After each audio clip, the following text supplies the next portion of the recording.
What do you use to make your assessment to figure out what the real rate of inflation is? And you say we're headed for a tsunami of inflation.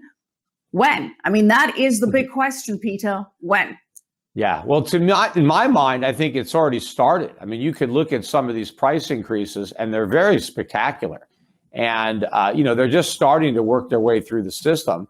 And again, I don't think we're transitioning or it's transitory unless you're saying we're transitioning from low inflation to high inflation, which is really what's happening. But what you want to look at to understand inflation is you look at the money supply, because it's the money supply that was being inflated. I mean, literally, that's where the word comes from. Inflation is to expand. You inflate, right? When something is inflated, it expands.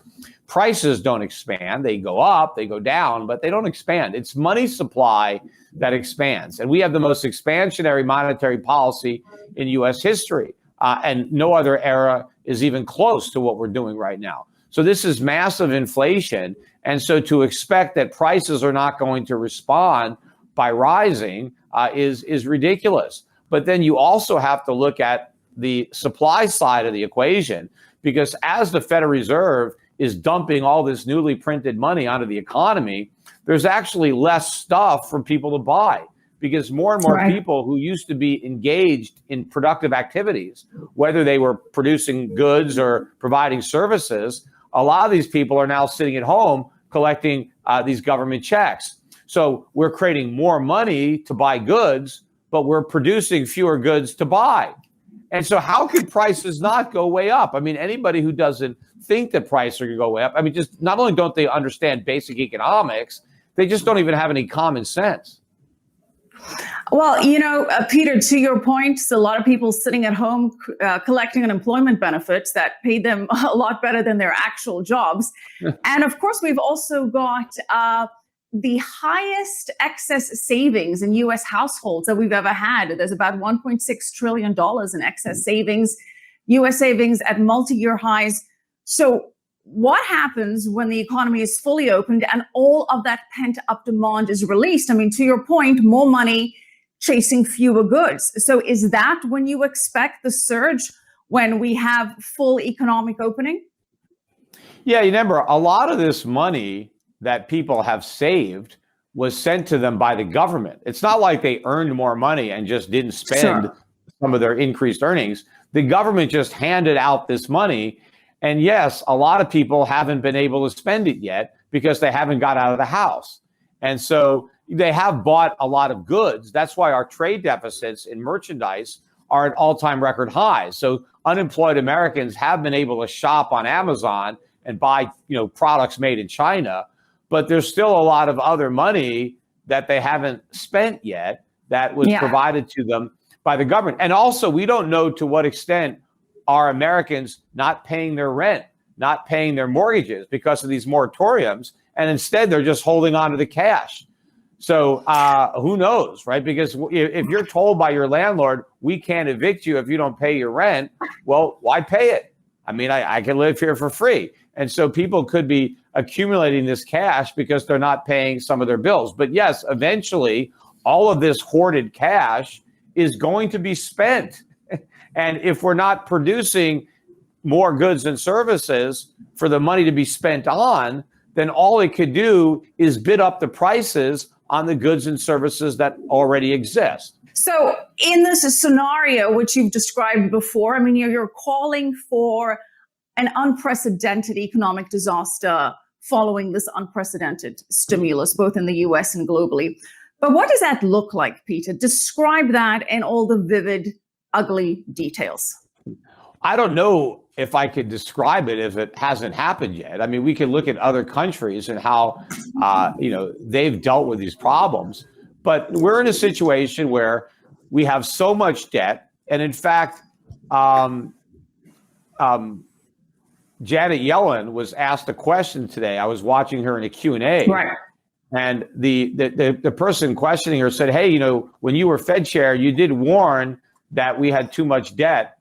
And here you are now as Secretary of the Treasury, we have a lot more debt. I think it was 70% of GDP when she said it was a problem, and now it's over 100%. And that's just debt held by the public, not total debt Right. The question was, why aren't you worried anymore about the debt? And, her answer to that question was that, well, interest rates are really low. And the reason it's not a problem is because the rates are so low. And so servicing the debt is not that big a burden given how low rates are.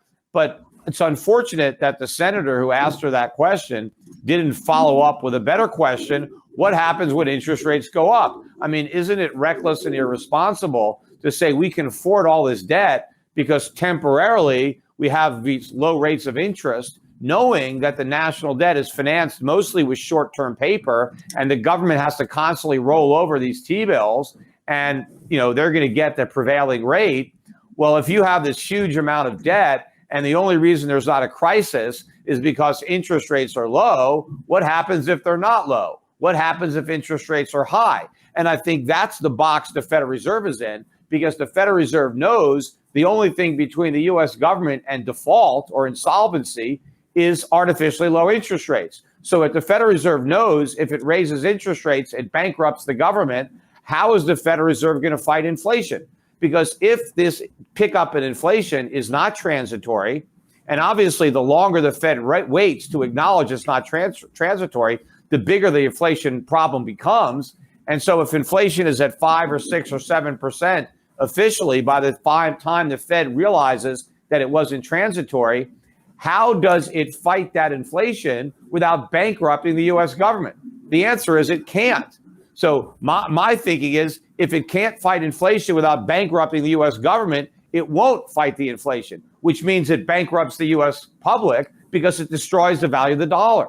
What happens when and if the global economy loses faith in the dollar? What takes over as the global reserve currency, or what becomes the default then?